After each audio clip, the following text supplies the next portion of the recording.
Hey friends, if you wish to create web page shortcut using Edge browser on your Windows 11 desktop, then please watch this video. So we have a command line here. Okay.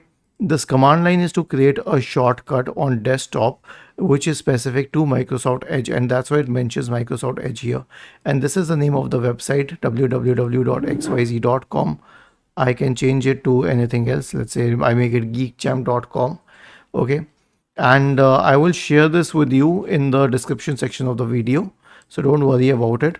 But here's what you have to do: copy it and then right click and then select new shortcut and then paste this location here and click on next. You have to give it a name.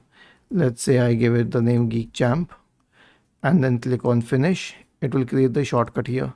Now when you click on this shortcut, although it looks like a folder, it will open that website on Microsoft Edge. Even if Firefox is the default browser, like on my system Firefox is the default browser, it will still open the shortcut on Microsoft Edge. Isn't this interesting? If it was helpful, then please subscribe to the channel, and if not, then let us know in the comment section of the video on how we could help you further.